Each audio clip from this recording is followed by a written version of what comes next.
Welcome back to 2 Hours. I'm Brian Becker. This week we're going to be discussing Afghanistan. We're going to be talking about the current state of affairs in Afghanistan, looking forward, a prognostication about the war, its impact on the 2012 election, if it were to have any, and also the economic costs of the Afghanistan war, now more than a decade old, the longest U.S. war in history. We're joined on the phone by Skype by filmmaker, author, blogger Danny Schechter from New York City, and in studio by Colonel Frederick Peterson. He was a retired Marine who served in Vietnam, was in the Marines for 27 years, by Matt Southworth, a private first class in the U.S. Army in Iraq and has been to Afghanistan just recently as part of an NGO delegation. Let's start with you, Danny Schechter. The recent events, as we all now know, not only in the United States but around the world, have been extremely negative for the U.S. war effort. There was the burning of Korans, the burning of religious materials, and the near uprising that took place all across Afghanistan, followed by the massacre of a large number of civilians, including children and their moms, purportedly by a Marine staff sergeant. Clearly, that's been bad news in terms of the U.S. War effort in Afghanistan, but still the war goes on and on. Do you see any end? Well, first of all, I think the most significant development has been the publication of a poll suggesting that 69% of the American people want us out of there. And, I don't think we've seen this kind of a response in quite some time. I think this puts a lot of pressure on the president and other politicians to speak to this issue. Of course, it's an issue that's been raised by Ron Paul on the Republican side, but President Obama has been very supportive of the war and is now facing, an uprising, if you will, among American voters who are not really on board with this conflict. So I think that, in the end, is what this is about, because wars are not just about what's happening, quote, in country. They're about how the American people perceive those conflicts and the degree to which they want to support them, the degree to which Americans did not want to be in Vietnam and opposed being in Vietnam. That really factored into the erosion of support for the war, resulting in congressional decision to stop supplying arms there and the like. I think the politics of all this is more important than what's happening on the ground. And even these abuses that have been reported, horrific as they are, I don't think are as worrying to the people in power as these polls that showed tremendous disaffection and an erosion of what support there was for this war. Okay, I want to turn now to Colonel Peterson and ask you, Colonel. Danny Schechter sort of alluded to the fact that there was two sides to the Vietnam conflict. There's the military side in Vietnam, in Southeast Asia, and yet there was a second front, so to speak, a political front, what was going on in the United States. Clearly, the country was embroiled in severe conflict over the war. At the same time, the U.S. was not succeeding militarily in its objectives in Vietnam.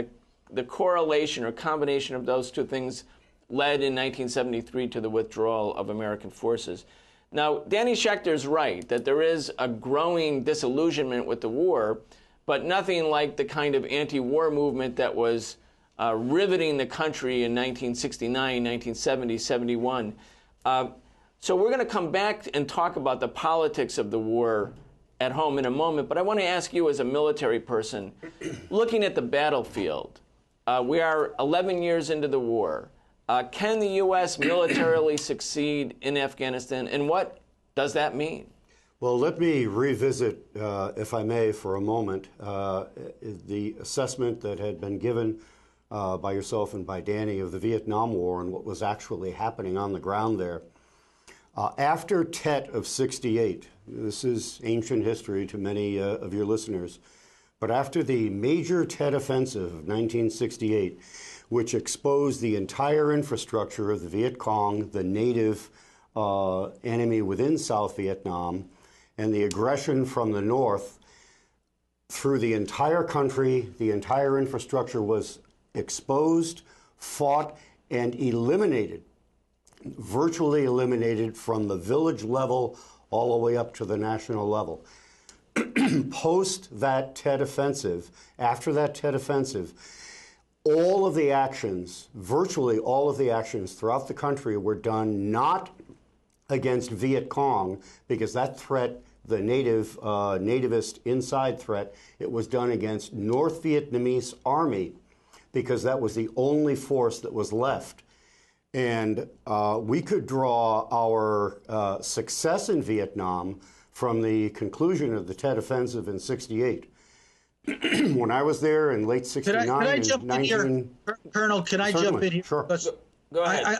I'd like to just respond to this, since you've raised this issue. I should tell you that I did report from Vietnam, and I was, there a little bit later, maybe 6 months before the end of the war. But I reported on it and followed it very closely over the years. And I know many in the American military believe we won the Tet Offensive. The Vietnamese were defeated and all the rest of it. And this gives you an example about how a battlefield reversal does not necessarily lead to a political victory. The lack of confidence in the American military, the conflict that was taking place here at home in the United States, really, spoke volumes about, what was happening with this war. It was an unpopular war. It was not a war we were winning. The Vietnamization program, which is in some ways akin to the Afghanization program, really was not working. And, we saw the collapse of the South Vietnamese ARVN forces, and without American backup and American support. And we saw the war ending in what was really a defeat for the United States, a humiliating defeat. Let's not forget that. And I think that fear is motivating. Okay, Danny, let's let Colonel Peterson jump in, and then let's not forget Matt Southworth is here. No, we want to hear from Matt, too. However, much of what Danny said in initial response to my remarks, I happen to fully agree with. Where he goes off track, I believe, he assesses this as a political as well as a military war, and yet comes back and denies that this was, by all objective standards, a military victory and a political defeat. Carrying that on, that won military the battle but lost the war. Won the battle but lost the war, and Danny is correct in assessing that loss was done not on the battlefield of Vietnam, but in the streets and in the halls of Washington and the streets of the United States. Well, I don't think the Vietnamese will agree with you. That it was a military defeat for them. In the end, there's Ho Chi Minh campaign. What happened in South Vietnam was actually quite successful. I think they were surprised by it themselves, and that's why they called it a liberation war. But the point here is that perception and reality are sometimes in conflict. That's the point I'm trying to make. I'm going to jump in. I'm going to jump in just to bring Matt Southworth in. Go ahead. Let me make one quick final point. I really hadn't an opportunity to finish the 2 points. The point that I wanted to make was that this was a political defeat, not a military defeat, that is clearly establishable by objective fact. Secondly, that I was there on the ground and I saw the political defeat. What happened was Congress responding, a new Democrat Congress responding to the streets of the United States and the political pressure, pulled the plug on the South Vietnamese to the degree that they were cut off completely. Without warning of all military aid. I wanted to use Vietnam as not a metaphor, but as an analogy. But I was trying to agree with many of Danny's points. I'm going to bring Matt Southworth in and ask you, Matt, since you haven't spoken yet, jump in. But the same question. The question we didn't get to just now is, can the U.S. win the war in Afghanistan? And if it can be won, what does that possibly mean? The U.S. has been there for 11 years. What does it mean now to win? Sure. Well, first let me say I've only read about Vietnam, never been there, as our two other guests have, but I have been to Afghanistan. And my analysis of Afghanistan as a former intelligence analyst with the U.S. Army is that the war itself is well past this definition, the conventional definition of winning or losing. I think what we have is a very complex, very diverse political problem. It includes Afghans. It happens at the Afghan level and manifests itself in corruption and many other ways. But it also happens at the regional level. We've got people in Pakistan and Iran and other neighboring countries with interest in Afghanistan and trying to exploit those interests by one means or another. And ultimately, I think we are facing a problem of perception. And in Afghanistan, this is really critical because the mission or the military's purpose for being there was a counterinsurgency operation, which is to say provide security, provide development, and provide some type of structure, governmental structure, and then the people will be able to kind of prosper. And we have seen that really collapse. And so much of the strategy is wrapped in the perception of the Afghan people of the nature of the U.S. presence. And watching. Well, what do the Afghan people think? What do they think is going on? I mean, 92% of the males of fighting age in southern Afghanistan, according to recent polls, said they had never even heard of the World Trade Center attack. Now, it's 11 years later. If you were 21 years old today, that means you were 10, then even less likely you would have heard of it. Why do they think the Americans are there? Yeah, I think this is a really important and somewhat complex question. For many, many Afghans, especially in the South, the traditionally Pashtun South, the U.S. is really an occupying force. And parts of the North and parts of the West, that might not be as true. Afghanistan is an ethnically and religiously diverse place. And for those reasons, it's hard to just generalize. I think more often at this point in time, especially the insurgency has spread, though, from the south to the east and the north, especially with the surge. And the insurgency is a really critical word. It's not necessarily the Taliban that's spreading. It's an insurgency. It's a resistance to a power that is there. And in some cases, that's the Afghan government. And sometimes occupation. That is the... You use the word occupation. It's a resistance to occupation. And the fact is that Afghanistan has been called the graveyard of empires for a good reason, that outside foreign forces that have attempted to dictate political terms to the Afghans, have invaded Afghanistan over the years, have thrown their political weight around there, have failed one after another. And it looks to me like this war is a failure. Also, you just don't want to say it, but it is. I'm going to ask all three of you, and you can each jump in. Don't wait for me, in fact. Leon Panetta, when he was the director of CIA, testifying before Congress, said there's less than 100, perhaps less than 50 al-Qaeda forces left in Afghanistan. It's 11 years later. The U.S. is spending $112 to $120 billion a year. More than 1,000 have died. Tens of thousands have been wounded or are suffering trauma. There are many tens of thousands of Afghans who have either been killed or wounded. If al-Qaeda is not there, is the U.S. just fighting on and on and on in order to avoid the perception of having been defeated by an armed insurgency in Afghanistan? What is the point at this point? Perception, and Matt is the one who introduced that word, and it is right on point. In fact, virtually all of his remarks were quite, I think, incisive, including the diversity of the country, the challenge that was faced there. However, we talk about the challenge that was faced. Perception often is based on what are your objectives. What are the U.S. objectives? A failure to clearly establish objectives and criteria of victory.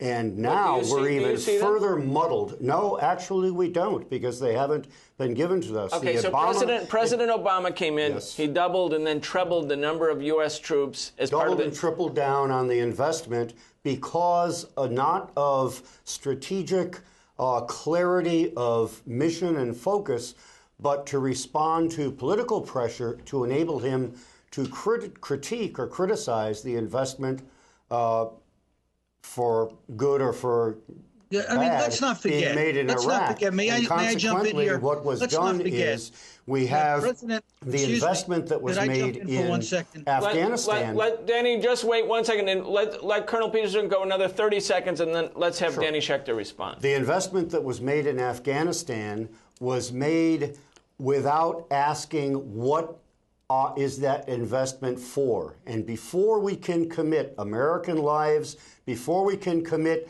Afghani lives, for that matter, or our allies, or engender support throughout the world for what we're attempting to do, we have to define what we are attempting to do and what the criteria for success are. I'm going to go back to it hasn't been done, and it's a more serious problem under Obama than it has been before. Okay, Colonel Peterson says there's no clarity, no definition of what's going on, and yet there's been a doubling, tripling of number of troops.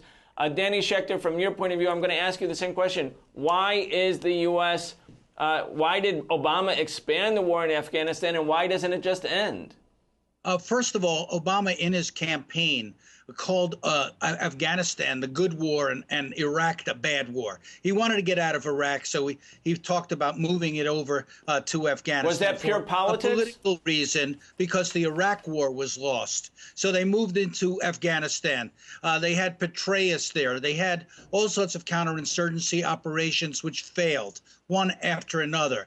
But, you know, the problem is to avoid the perception of a massive failure, a Vietnam-style failure. So they're trying to stabilize the situation there. And unfortunately, reality is intruding. Reality of corruption by the Afghan government.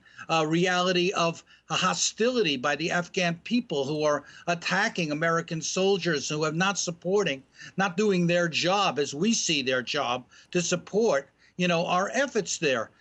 This is unwinding. And the problem is, will it unwind before the election or after the election? And I think Obama wants to try to ensure that this does not fall apart before the election. He doesn't want a crisis there before the election, a perception that he's failed too, which will be, in my opinion, history's verdict. We're going to let Matt Southwood jump in, please. So the word perception keeps getting thrown around. I think it's really a very important word, as I said earlier.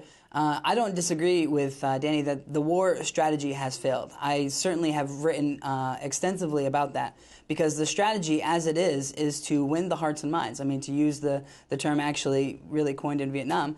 And we have not done that. The U.S. has not done that. The U.S. military is hands down the best killing machine in the entire world. No army in the world can stand toe-to-toe with U.S. Marines or the U.S. Army. The question is, where is that fitting in Afghanistan? And I don't think it is. I think the fact of the matter is we have a political problem, at its heart, a political problem. The perception, and I use this word to categorize what I perceive Afghan feelings to be, Afghan perception is that they're being occupied. I don't think that necessarily that U.S. troops think they're occupying. I don't think that President Obama thinks he's running an occupation. But I certainly believe that Afghans think they're occupied. And that's critically important, because if we have a force in Afghanistan of some 90,000 troops who are viewed by the indigenous population as occupiers, there is no possible way you are going to do anything besides grow and build an insurgency to fight that occupation. And that's what we're seeing happen. I want to turn just quickly. We have a lot of ground to cover. Wait, one real quick on this. Now, Sergeant Bales, Robert Bales, a Marine Staff Sergeant, is charged with killing 16 Afghan civilians, 9 kids. There are 4 of their moms, their dads. A rampage, a massacre. Right before that, there was the burning of religious material. Not a big surprise that that would trigger a huge amount of opposition. You have Sergeant Bales coming from Fort Lewis. There's been a large number, maybe a record number of post-traumatic stress reports from Fort Lewis. There's been a lot of suicides. There's been a lockdown on the base. There's a lot going on from that particular base. And while it may be ahead of the other bases, it's not simply an isolated base. Those kind of problems are recurring. In addition to the perceptions of the Afghan people that they are being occupied, a perception which seems to correspond to reality, what about the perceptions of American soldiers? Why the record number of suicides? Why the PTSD? And why the anger that you see, not just from anti-war people, but from soldiers themselves about this ongoing conflict? Because they know it's not working. Bit of information is that Bales... Just to separate the call. Okay, Danny, I'm going to let you go for about a minute and then turn to Colonel Peterson. Go ahead, Danny. Look, these guys are under tremendous, and women are under tremendous stress. Not only pressure, to survive, but also pressure for results. You can't get results because of the situation as defined as an occupation. You're not going to be able to achieve, goals so that we can all sing Kumbaya together and feel like it's been a big victory for freedom. That's not going to happen. And so the soldiers know that. They're completely impressed by the cynicism of the brass, the hostility of the brass to their real needs, the constant rotations of people, the use of medication that might be inappropriate, like Lariam, which is a malarial drug that may have affected the staff sergeant's psychological attitude. We don't know yet. All of this is a pressure cooker, and it's a recipe for an implosion as well as explosions. And this is the tragedy that our soldiers are being put, in this situation where they can't deliver, they know they can't deliver, and they can't get out of there. And so it's frustrating. Let me turn now to Colonel Peterson and Matt Southworth, a Marine and a soldier, an Army soldier. In Vietnam, morale was clearly a big issue. There was a large number of desertions, defections, AWOLs. There was drug use. In other words, there was as the war continued, as the war continued, there was a huge issue among the soldiers and the Marines. Is the same sort of process going on now? Is that what we're seeing?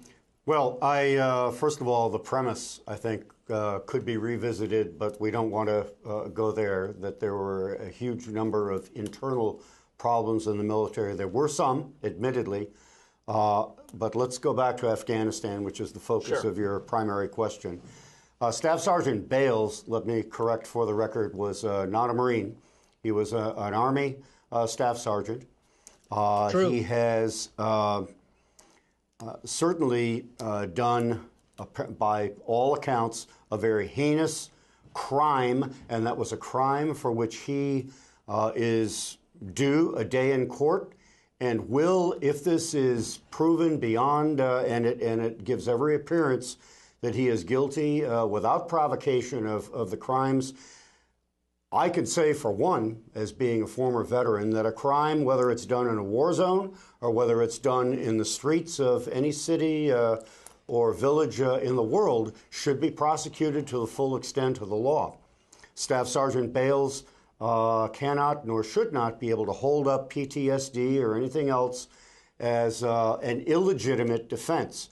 And there is much of that that's being floated around. Not to say that these cases do not occur, but we want to be careful that we don't exaggerate and offer up as an excuse for all misgivings. Granted, PTSD, psychological I hear you. defense. I think somebody who goes and kills a whole bunch of civilians has to be held accountable. But I want to go back to the question of why all the suicides. Matt, jump in. Why all these problems? This is actually a very personal question for me. I lost my first friend in an IED attack in 2004 on a convoy that I was on, and my most recent friend in 2011 to suicide.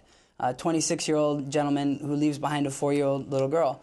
Certainly, one person's case isn't necessarily generalizable to the whole population, but in my friend's case, he had pretty severe PTSD, had a lot of trouble with depression, and was not getting the help that he needed from the VA after even seeking it.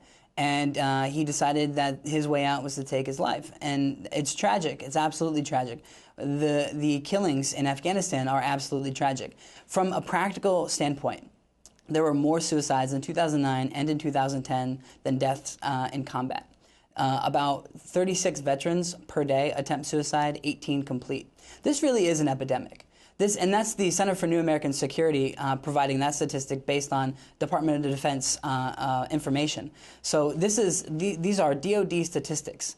And I think it is worth noting that regardless of what someone's personal problems are, not necessarily can all of these things be tied back to the military, but it sure, to me, says that we as a country are not taking care of our own who have, served their country. And I think that's really important. On a philosophical point, and I just really want to drive this home, from my point of view, this underscores the fact that war is a dehumanizing tool.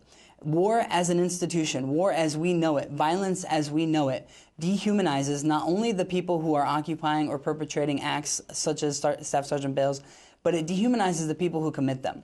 And this has been widely written about in various forms. But from my point of view, these reasons are reasons why we, as the human race, 7 billion people on a tiny little planet, can no longer continue to wage wars like this. We just cannot simply afford it. Well, I appreciate the philosophical position of a world without violence and a world without war, but on the other hand, far from ending wars, we appear to be going in a stage of endless war. And because we're running down before the end of the segment, and Danny Schechter is only going to be with us for this segment, I want to turn to him and let him perhaps even have the last word in this segment. Well, Danny, I have to tell you, I've been very moved by the statements that have been made. I've been very impressed, even where I've disagreed with Mr. Peterson. I believe he's very sincere and is involved in trying to do something that in his value, in terms of his values, was a positive thing for our country. I don't want to sit here in judgment on the soldiers and all the rest of this, but we can sit here in judgment on the war and war as a policy of this country, because it looks like we're heading for another war with Iran. And I think that would be a disaster as well. So I think that it's time for us to try to look at all of this, the pain, the suffering that's taking place, not only among the populations there, but among our own soldiers, and try to push for an end to it. And Danny, let me ask you something, Danny, before we leave, and I'm going to let you have the last word in the last 30 seconds here. Sergeant Bales has been arrested, but in the case of the Haditha massacre, where 24 Iraqis were killed by a number of U.S. service members, they had trials too, and yet none of them went to prison. Doesn't that send the message to others that whatever happens, you're going to get away with it? It sends a powerful message. Mr. Peterson and I remember William Calley and the My Lai massacre and how many other massacres that took place in Vietnam, many, many, many. So yes, there is a problem here with military justice, which has been compared to military music as not being very good music to begin with. We need to really stand up against this. And unfortunately, our politicians have been intimidated. The rhetoric of the so-called patriots pushing this country into war. Some of the forces in Israel seem to be trying to do the same. We have to stand up against that. We have to really try to decide what is our proper role in the world. Is it as the policeman of the world? Is it as the bully of the world? Or is it as a friend of people who are desperately trying to survive at a time of economic depression and military conflict? On that note, Danny Schechter, author, filmmaker, blogger, we're going to thank you for joining us on our first segment. We'll talk to you again soon. We'll be right back after a short break.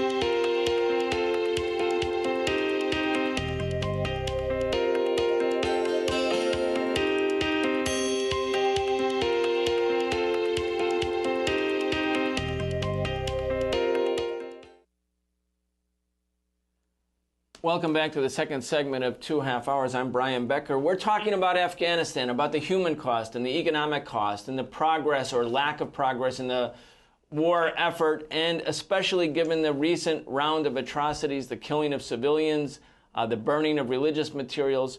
We're joined on the phone in this segment by Kathy Kelly. She's the Center for Creative Nonviolence in Chicago. She has been to Afghanistan numerous times. Has an ongoing relationship with people, NGOs in Afghanistan. We're joined in the studio by Colonel Frederick Peterson. He was a Marine colonel in the Marines for 28 years, a Vietnam veteran, and Matt Southworth, an Iraq War veteran, who today is with the Friends Committee on National Legislation.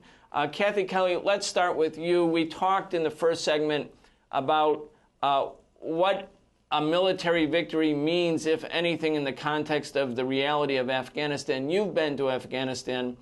How do you think the Afghan people, I know it's a very broad question, but how do you see the perception there of the NATO forces, including principally the U.S. contingent?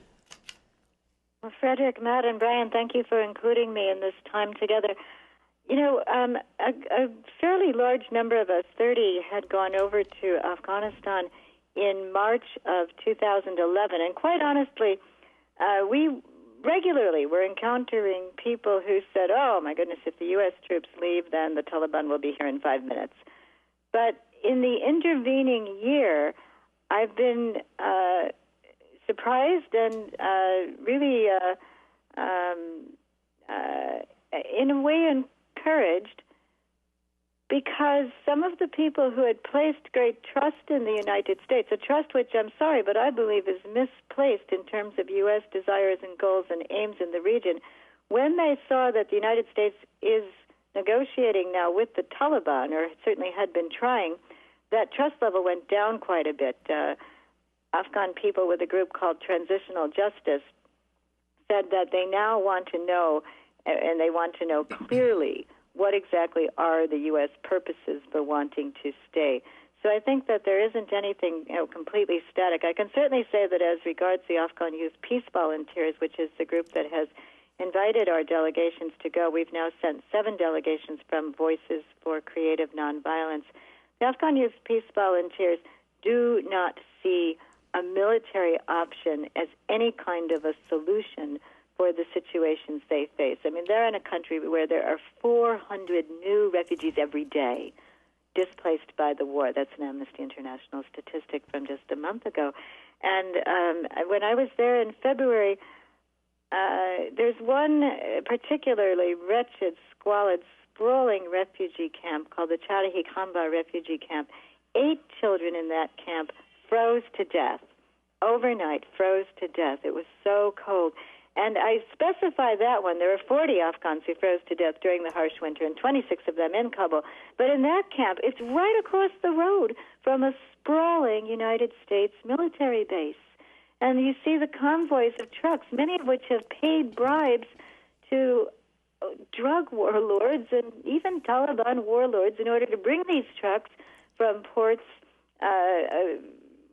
well, initially in Pakistan, although Pakistan has now closed its border because of the drone attacks, but from northern stans, Tajikistan and Uzbekistan and Kyrgyzstan, coming along roads, paying bribes all along the way to bring fuel and food and clean water to United States troops, while right across the street, people displaced by the war are huddled together on the brink of starvation, and they can't prevent their children from freezing to death. Well, that's certainly a story, a vividly told story that is rarely, if ever, mentioned in the U.S. media. We know that the American people have turned in large measure against the war. The recent polls that we talked about in the first segment showed that 69%, the largest number yet, feel that the war is not worth it, or that it's wrong. It should end. But Kathy, before we turn back to our studio guests, since there's this dichotomy, you have Afghan civilians freezing to death across the street from a U.S. military base that's the receptacle of large amounts of fuel and energy and food, etc. I mean, what do the Afghans think, or what do you think about why the U.S. is still in Afghanistan and has, in fact, expanded the military operations in the past 2 years, 3 years? Brian, I think when we look to a NATO meeting that took place in 2010 in Lisbon, Spain, when the Asia Development Bank said they would sign on the dotted line to bankroll a pipeline that was initiated, many, many years ago, but particularly in late 1990s, UNICAL, with Hamid Karzai on the board of UNICAL, tried to start a pipeline that would transport natural gas and fossil fuels from the Caspian Sea basin down to ports in the Mediterranean, and also take the fuel across Afghanistan into Pakistan and over to India. Now, this TAPI pipeline, Turkmenistan-Afghanistan Pakistan-India pipeline is something the United States very, very much wants to create. But you can imagine, with so much hostility toward the United States, and as the U.S. says it'll perpetuate the war now by forcing Hamid Karzai to sign a strategic partnership agreement, the Taliban are likely to come out, or other groups are going to come out, and they're going to blow up that pipeline. And so the U.S. wants to have security, whether it's Afghan National Police or Afghan local police or United States Joint Special Operations Forces going after anybody that might threaten the pipeline, and drone surveillance and drone attacks going after anyone that would threaten not only the pipeline but also roadways, the new Silk Road that Hillary Clinton talks about. And this isn't necessarily to bring these resources of energy into the United States gas tanks and United States consumption, but rather to have a means of controlling the pricing and the flow of precious energy resources, Kathy, so that the U.S. can affect China. I want to thank you for that, and I want to ask both Matt and Colonel Peterson the same question, because I think what Kathy Kelly is identifying is that there are specific economic interests, whether it's control over flow of vital resources, gas, natural gas, and oil. There's also the geostrategic link to the Caspian Sea, which was, formerly largely under the control of the former Soviet Union or its other neighbors like Iran. And then you have, on the other side of the equation, the U.S. taxpayers paying $120 billion each and every year to finance this war. Is this a case of American taxpayers being told, spend your money for, quote, national security, but really it's for corporate and geostrategic interests? I assume Go that's ahead, to me. Colonel Peterson. First of all, I would say that there certainly are multiple interests involved. The precipitating interest, or the trigger for our getting involved in Afghanistan in the first place, was counter-terror mission. Mission creep led that to be something much larger, much broader, and interplayed with domestic politics here at home. I would say that the current situation in Afghanistan, or lack of support for it here in this country of 60+%, as your statistics have verified, and I accept them, is a result of lack of clarity, lack of leadership, and ambivalence on the part of the current administration as to what our policy really is and the reasoning behind it. Well, you're a 28-year-long Marine. You're a Vietnam combat veteran. Nobody's going to confuse you with a liberal anti-war voice. So, given the fact that you're identifying absence of clarity, that the politicians haven't done it right, are you for the immediate withdrawal from Afghanistan? Given the current situation, I think it is unwise for us to continue to invest in a policy which draws blood and returns nothing, either to the Afghani people or to ourselves. The reason why the lack of support, and Kathy really pointed out, the difference between 2010 and the present in the support on the ground then and the support on the ground now has deteriorated as it has here in the United States because of a lack of clarity and lack of confidence in a commitment. Secondly, I should say, on the humanitarian side, I quite concur with Kathy that it would be appalling, and I would venture to say that there would be any American within that compound, if they knew children or adults were shivering or starving or in need of medical need or anything else, would leave that containment and go to the need and meet it if they were aware of it and allowed to do so. Matt Southworth, you've been to Afghanistan too, along with Kathy and the Voices for Creative Nonviolence. Your group, the Friends Committee on National Legislation, and others are there. What's your view? Well, this is exceedingly complex. I mean, from the fiscal standpoint, in FY 2013, the request for the war in Afghanistan is $88 billion. This is a country with a gross domestic product of around $16 billion and an average annual salary of $425 per year. It's a tremendous amount of money in a very poor country. And as the Colonel and others have pointed out, there's very little that we can point to and say, well, this is why we're doing it, or this is the point of success. I am reluctant to say that this solely rests on oil interests or energy interests. I think there are other interests. There are certainly personalities involved.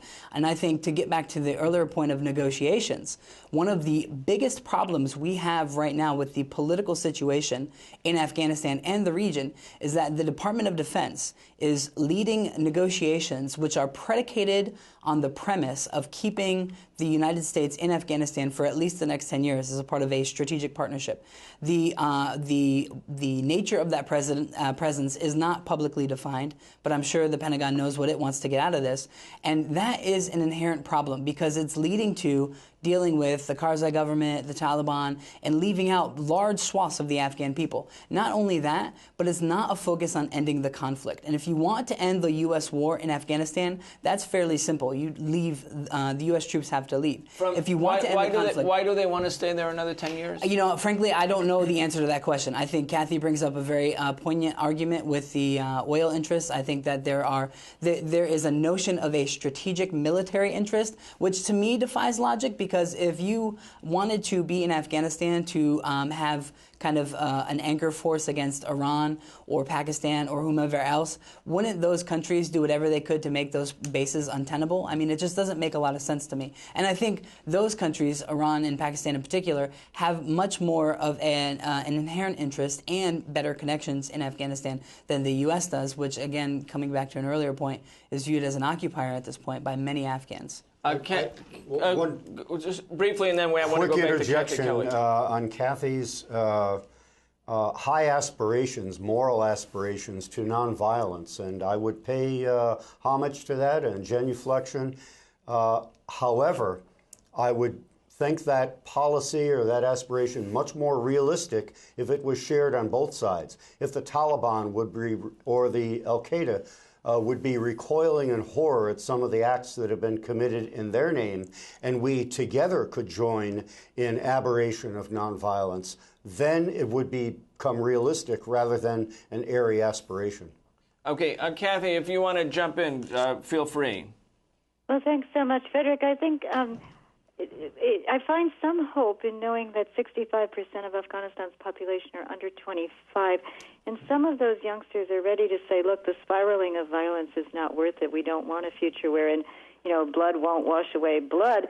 And I wonder if, here on our side of things, it's so clear to all of us that if we could take the money going into the military and put that into retrofitting houses so that they're, solar passive and energy neutral, and fixing up the transportation, mass transportation, and repairing our infrastructure, taking care of our elderly, looking after children, this would make so much sense. Well, I think, security in Afghanistan is so often interpreted only as a kind of a security predicated on who's got more guns. And, it's very frightening, I know, to think of a Taliban resurgence. But if there's health security and education security and food security and clean water security and job security in Afghanistan, I think that many who are not convinced fundamentalists might, in fact, say, we're better off going with this side than that side.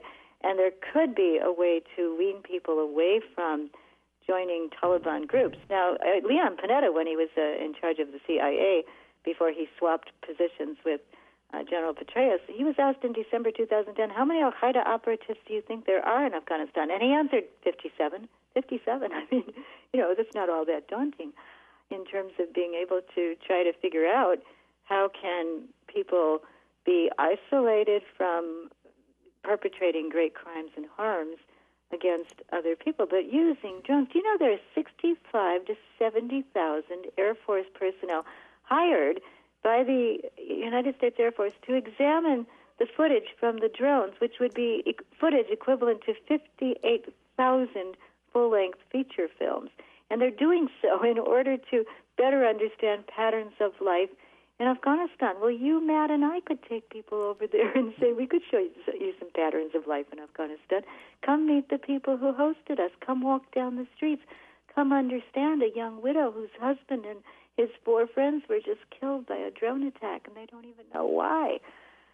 I do think that we're in a Cold War with China. Nobody wants to say so because we're economically interdependent with China. But I think the United States wants a geopolitical footprint in Afghanistan. You know, right now we have 450 forward operating bases there.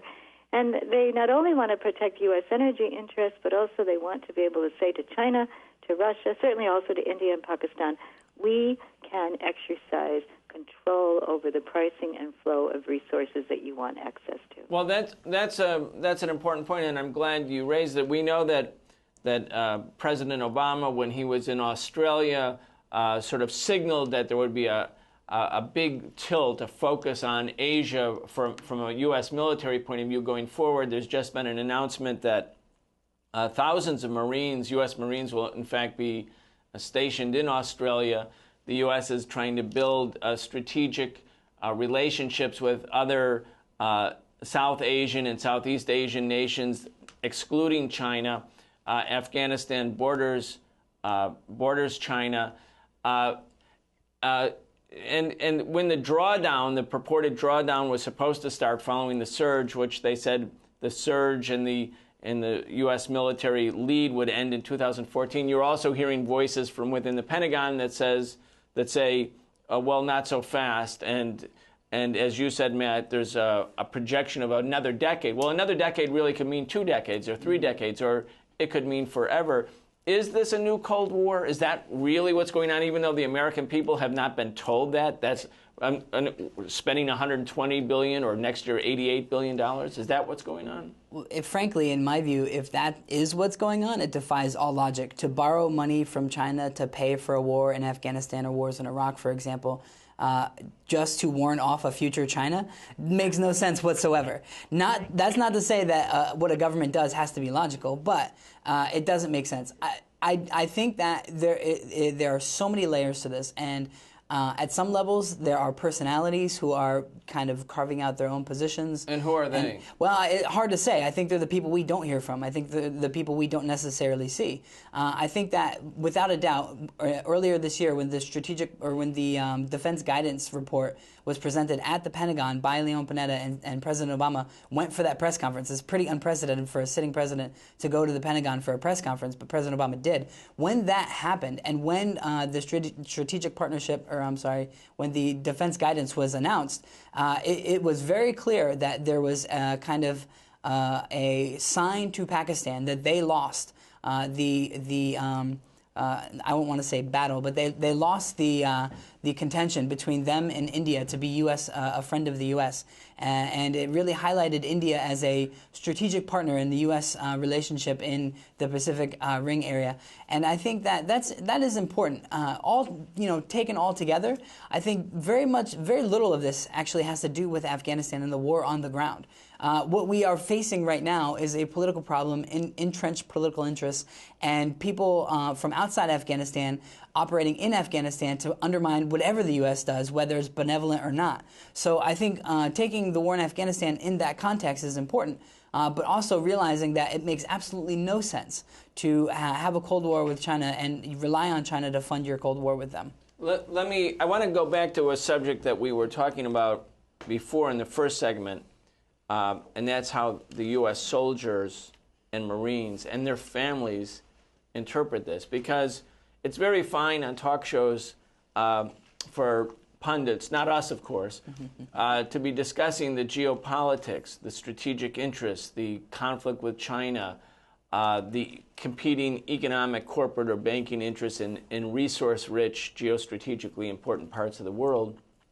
But the soldiers and Marines and their families were never told, we're sending you in to combat, to harm's way, possibly to die or to have life-changing injuries of a psychic or physical character in order to compete with China in some big grand design or to secure a pipeline. Is there a growing sort of awareness or cynicism amongst U.S. soldiers and Marines and their families that they're really just kind of pawns at this point? Is there a perception of that? Is that and connect that, if you would, Colonel Peterson or Matt or Kathy, to this kind of raging number of suicides and other psychological problems that we're witnessing. Matt, I think you had said earlier there's more suicides than combat deaths at this point. Is that 2009, 2010. Is that part of the sort of the trauma of what's underneath this, that kind of cynicism, if in fact the soldiers and Marines interpret it the same way? Let's first of all take a look at it's undeniable that there is a serious psychological problem with a good number of troops returning. Secondly, but let's look at the number of casualties we're talking about here. The reason why that number is perhaps less impressive than it otherwise might be in terms of suicides is that the actual combat casualty number count is so much lower.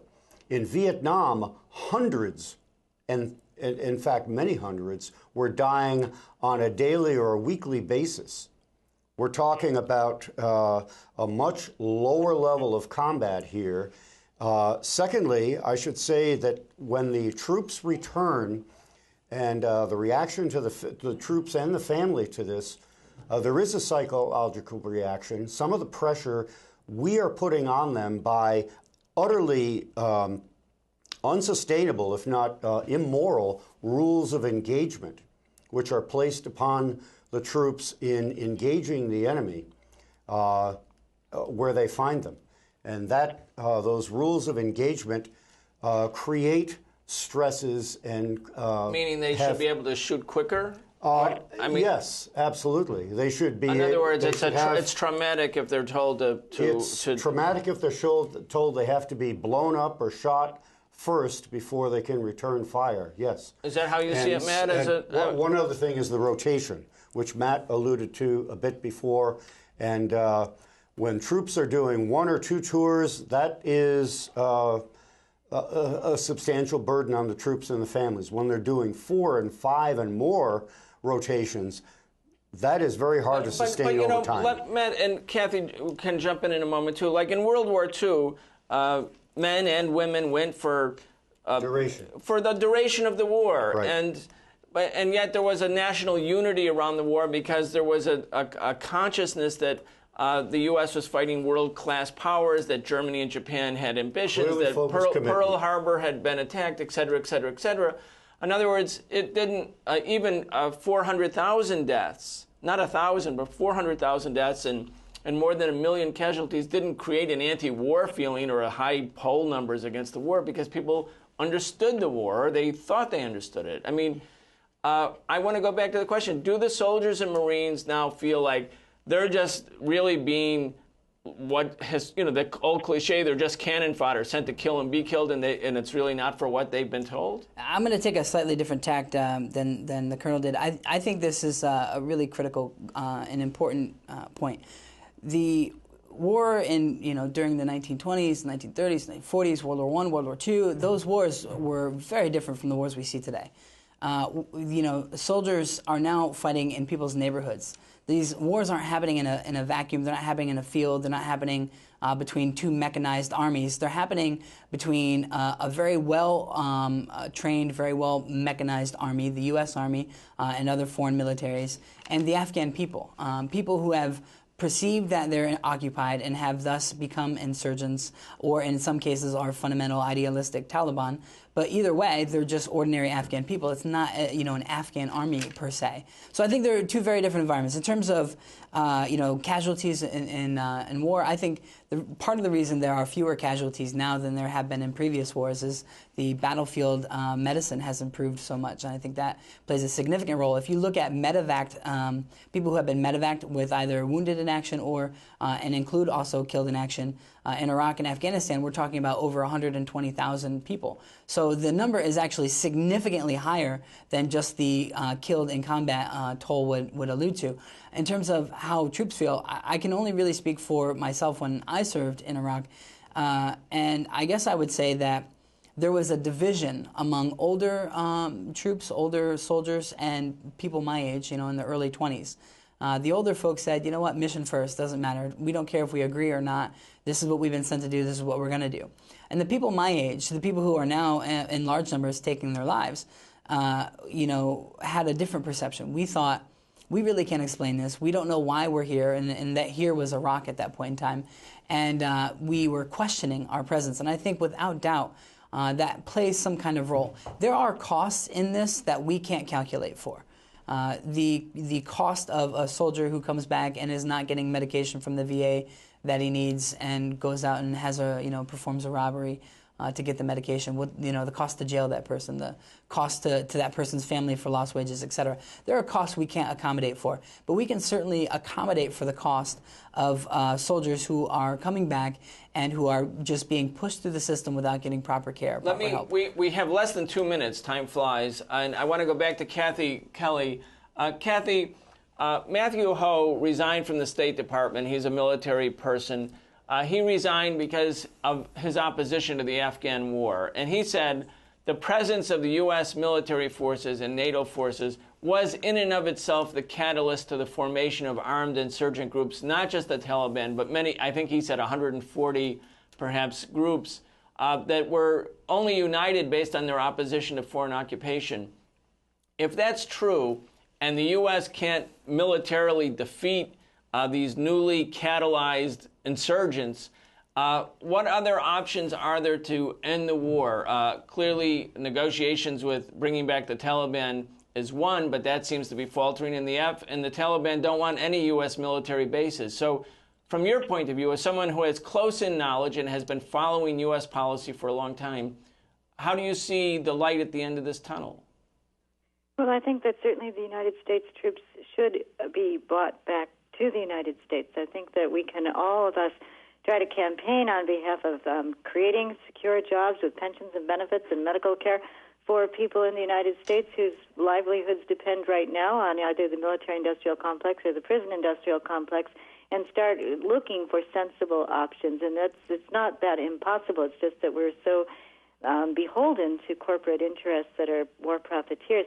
And then I think with regard to a future for people in Afghanistan, one of the 13-year-old Afghan Youth Peace Volunteers, Gulumai, asked Professor Noam Chomsky, do you believe in reparations? And Chomsky said, oh, that's a very important question.